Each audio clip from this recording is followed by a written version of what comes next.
Some time ago, a faithful viewer on the Robert Painter on YouTube sent me a message, and I love to hear from you folks.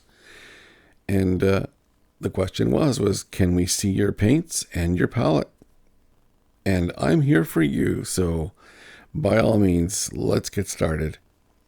My palette is a piece of glass, and I wrap some tape around the circumference so I don't cut my fingers.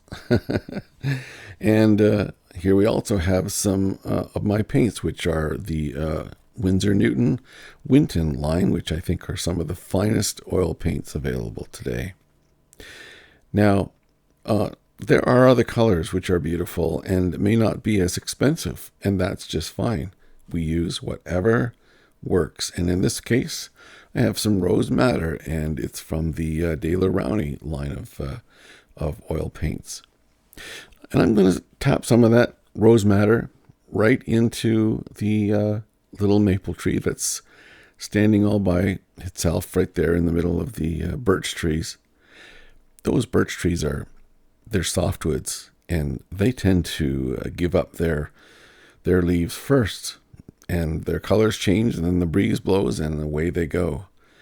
But the maple trees, they stand there waiting, because they're just a little bit, well, they want to sing solo, and they don't care what the rest of the choir is doing. They just want to be heard all by themselves. So there they go, those leaves, all Rose Madder.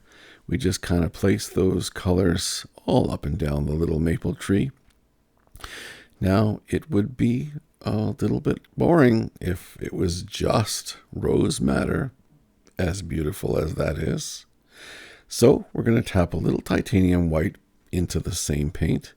And from the tip of the brush, we're going to just tap that slightly pinker version right on top of those beautiful leaves that we've already put in place around our maple tree, waiting to sing in the choir, waiting to sing solo and show off as they do.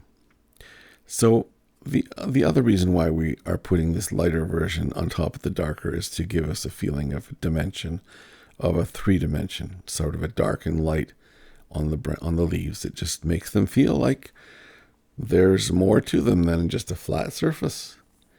And to add to that, we're going to bring some cadmium orange, and that's going to give us not just the depth, but now a feeling of warmth. This painting has got a kind of a cold feel to it. Those ochres and whites and beiges all over. So by adding this cadmium orange on top of the Rose Madder, we're now adding a bit of a glow, and it's a beautiful glow, and it just feels comfortably warm, and it just makes being in the forest that much more enjoyable.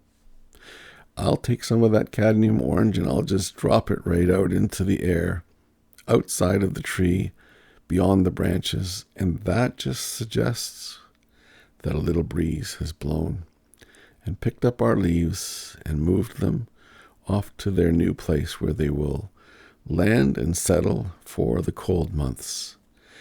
But those little touches of cadmium orange throughout the painting give us a feeling of warmth that warms the entire painting and gives us the life and the breath that we're looking for.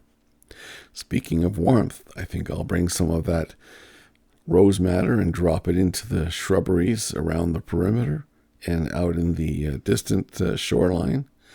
And the reason for that is, once again, just like a choir, we want to have the various parts singing, and we want to bring in all of the harmony so that the painting doesn't have a lopsided or overweighted section, that it all kind of works together just like a choir.